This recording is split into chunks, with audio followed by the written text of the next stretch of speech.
De Lisa Bevere. Capítulo 7. Grande alívio, não somos o juiz. Não julguem para que vocês não sejam julgados nesse. Mateus 7:1. O exatamente significa julgar outras pessoas? Nesse caso, ou com essa conotação, significa condenar, castigar ou levar em juízo. Quando ficamos iradas ou aborrecidas com um indivíduo ou um grupo, sempre seremos tentadas a passar para o nível seguinte, a raiva, que nos impele a julgar. Queremos rotular o outro, pois então, poderemos desqualificá-lo como pessoa ou menosprezar o cargo que ele ocupa. Julgar outros também é uma tentativa de nos absolver da culpa. Deus podia, de algum modo, olhar para mim e não ver meu pecado. Neste livro, estamos tratando diretamente da ira, logo, é importante sermos práticas. Creio que isso significa apresentar um conceito de uma forma que possa ser aplicado. Julgamento defensivo. Julgar é um mecanismo de defesa. Se a ira em sua forma mais pura é descontentamento passageiro, julgamento é rejeição permanente. Para ilustrar essa ideia, lançarei mão novamente de minha longa lista de falhas. Comentei anteriormente que meu marido, John, foi quem falou de Jesus para mim. Em 1981, nós dois participamos de um curso de férias da Purdue University. Embora eu não fosse crente, John sentiu claramente que devia me convidar para um café com estudo bíblico organizado por um dos professores. Ao longo dos anos, esse casal temente a Deus havia aberto as portas de sua casa para discipular alunos, dos quais John era um de muitos. Os Blacks permitiram até que John dirigisse o estudo bíblico semanal para que pudesse crescer e se desenvolver em um ambiente seguro e estruturado. Muitos outros estudantes, entre eles algumas adoráveis moças cristãs, frequentavam esse estudo bíblico na casa dos Blacks. Quando John chegou comigo, a descrente do campus, todos ficaram espantados. Será que John tinha se desviado? Ele sabia que eu era uma baladeira? Será que eu, o Satanás encarnado, estava tentando derrubar o líder de seu estudo bíblico? Na verdade, eu era estudante e para mim, um convite para um café significava almoço grátis. No início eu não tinha nenhum interesse romântico em John. Ele era gentil, e eu não costumava sair com rapazes gentis. Lembro que me senti uma alienígena nesse encontro.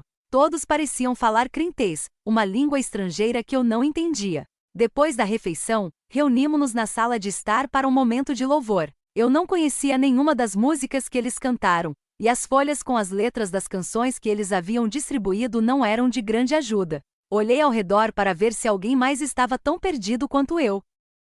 Era um encontro interdenominacional, e alguns dos alunos estavam com as mãos levantadas.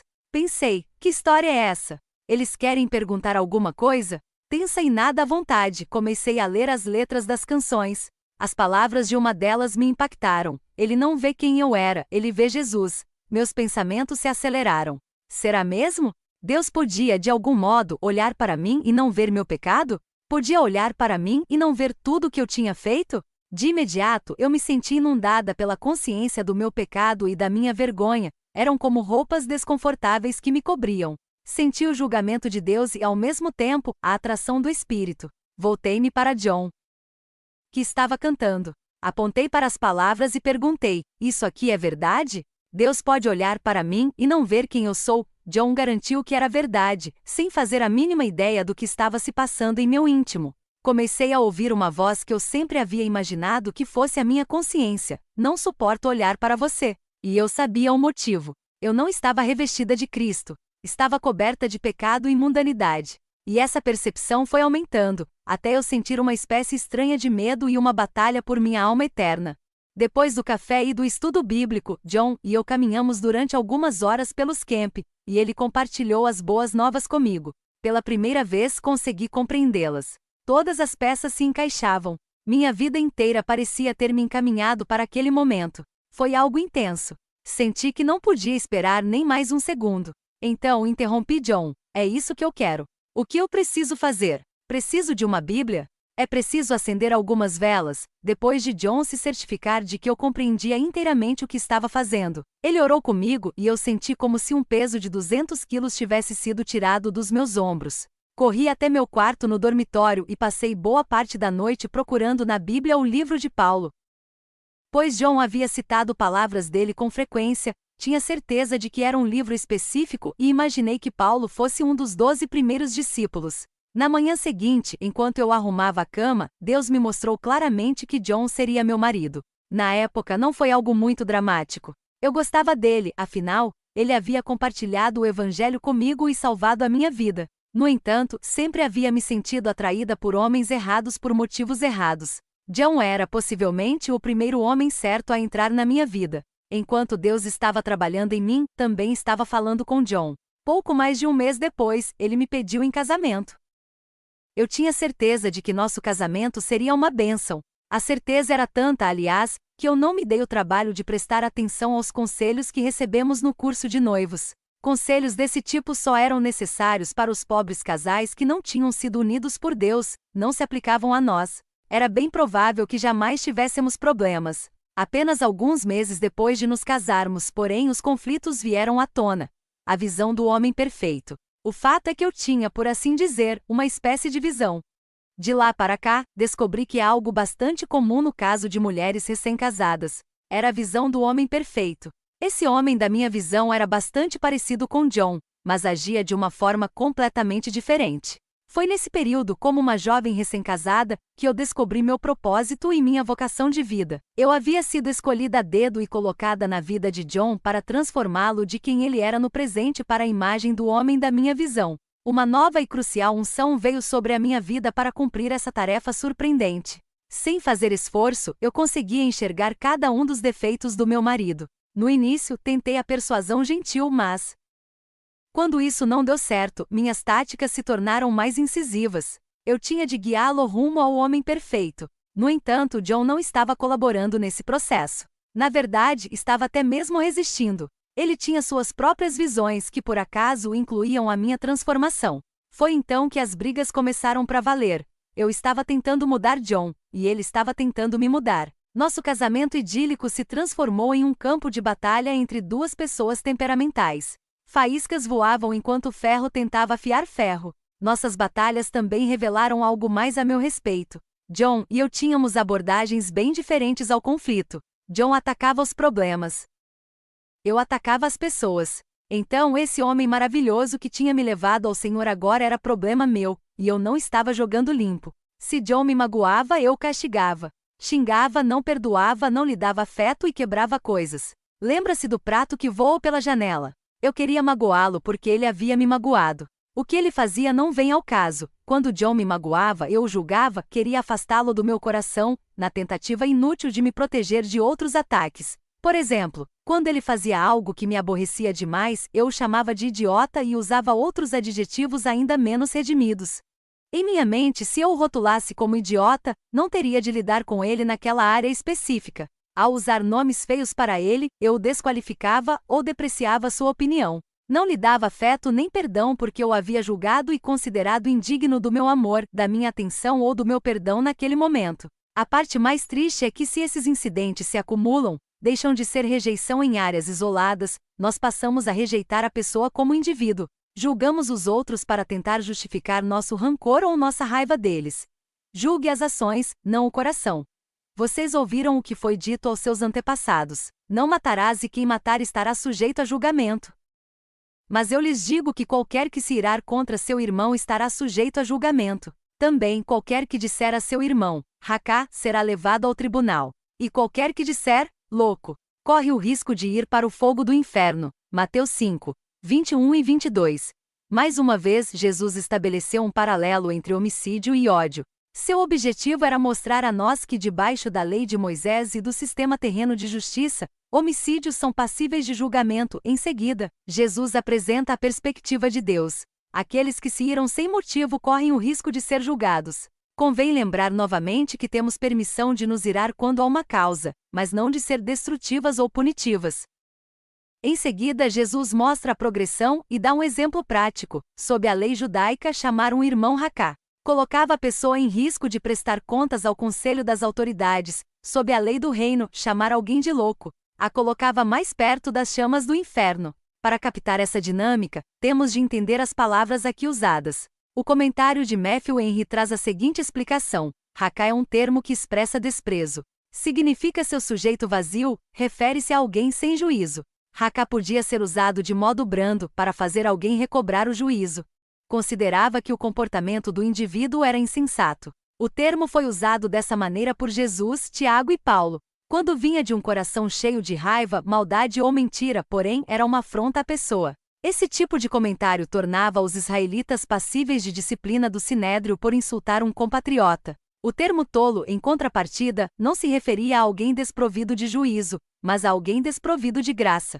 Era maldoso e nascia do ódio. Considerava o outro não apenas desprezível e indigno de honra, mas também vil e indigno de amor. Atacava a condição espiritual do indivíduo ao censurá-lo, condená-lo e vê-lo como alguém abandonado por Deus. Diante disso, é fácil entender por que o indivíduo que chama seu irmão de tolo se torna passível de julgamento divino, pois ele próprio se coloca na posição de juiz do coração do outro, e não apenas de suas ações. Uma coisa é dizer que alguém agiu de modo insensato, outra bem diferente é dizer que ele foi rejeitado por Deus e é irredimível.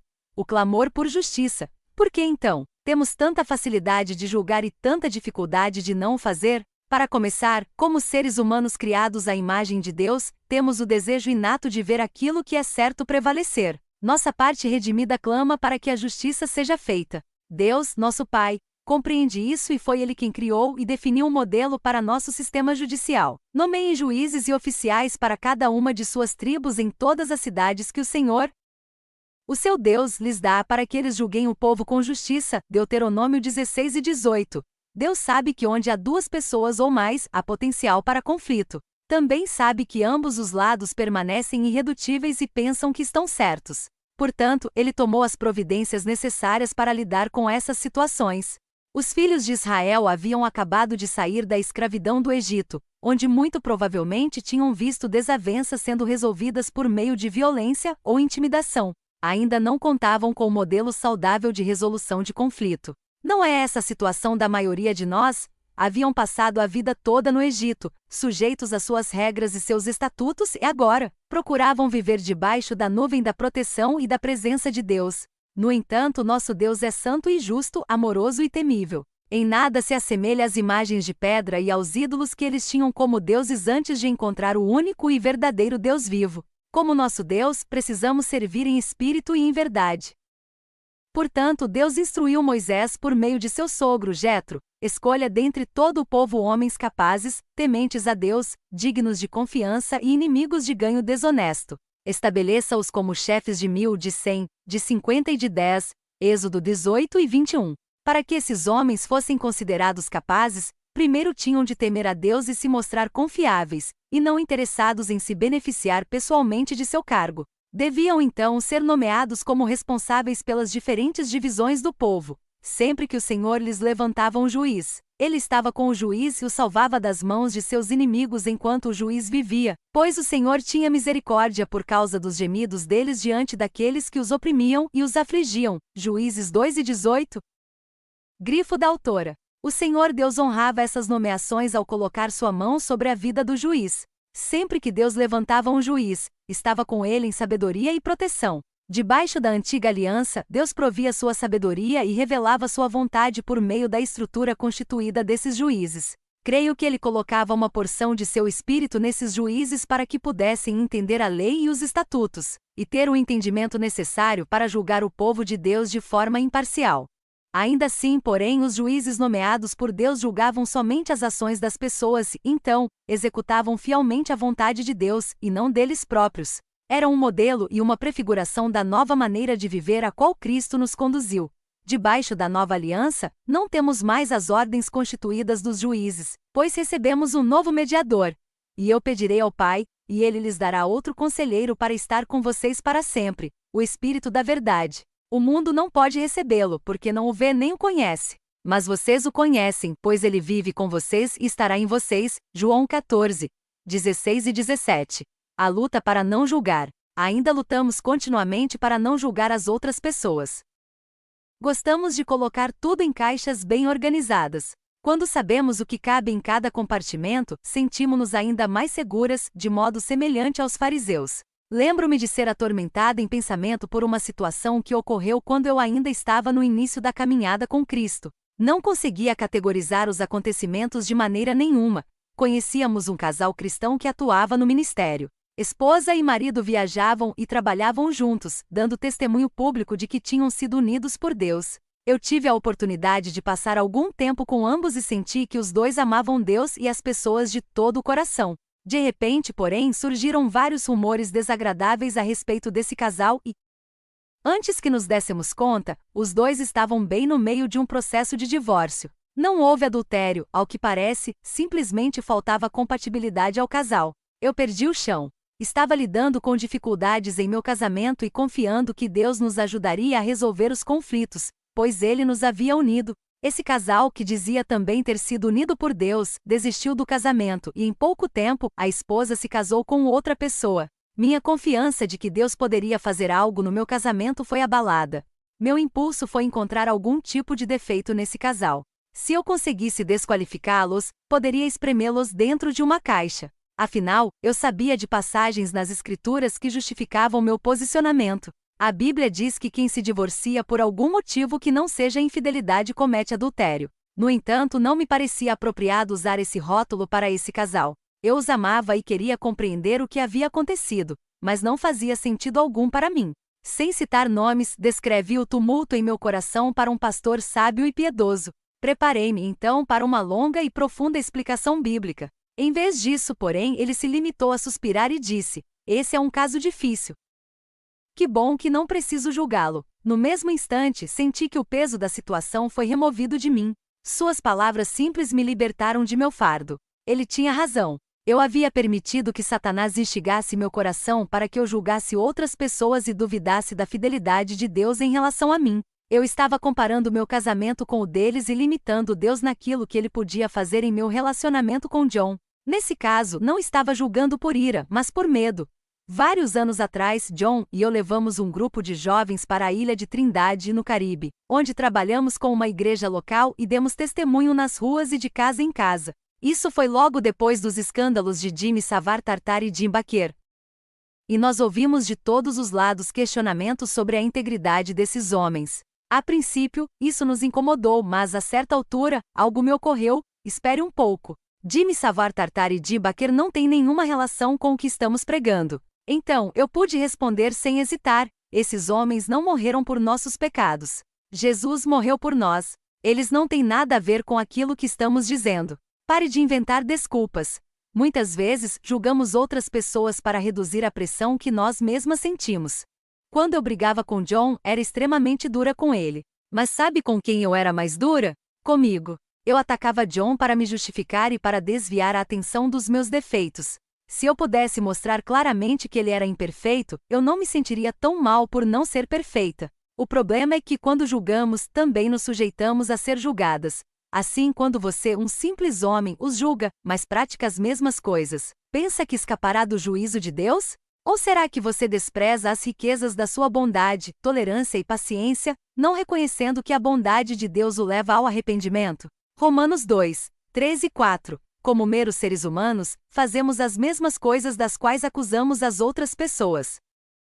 Acabamos trazendo sobre nós exatamente aquilo que procuramos evitar. Deus diz que quando julgamos os outros, na verdade estamos demonstrando desprezo por sua misericórdia e bondade. Ele nos lembra de que foi sua bondade que conduziu ao arrependimento. Embora vivamos em uma cultura que nos programou para julgar, devemos dar ouvidos à admoestação de Paulo para que os cristãos se comportem de uma forma diferente. Digo isso para envergonhá-los. Acaso não há entre vocês alguém suficientemente sábio para julgar uma causa entre irmãos? Mas em vez disso, um irmão vai ao tribunal contra outro irmão, e isso diante de descrentes. O fato de haver litígios entre vocês já significa uma completa derrota. Por que não preferem sofrer a injustiça? Por que não preferem sofrer o prejuízo? 1 Coríntios 6, 5 a 7. Observe que ainda nos é permitido julgar desavenças, mas Paulo incentivou a igreja a escolher membros sábios como árbitros a fim de evitar que sua causa fosse apresentada em um tribunal pagão, não constituído por crentes. Seu maior desejo, contudo, era que nem sequer houvesse litígio entre os cristãos. Era preferível que sofressem a injustiça cometida por outro irmão a se esforçarem tanto para garantir os próprios direitos. Também nesse caso, a semelhança com as brigas que eu tinha com meu marido. Não há nada de errado em querer trazer inconvenientes à tona, desde que eu ataque o problema, e não a pessoa. No início, essa abordagem requer um bocado de prática. Precisamos aprender a enxergar o que estamos fazendo. Em minha experiência, descobri que sou mais rápida para me defender do que para ter consciência das minhas ações.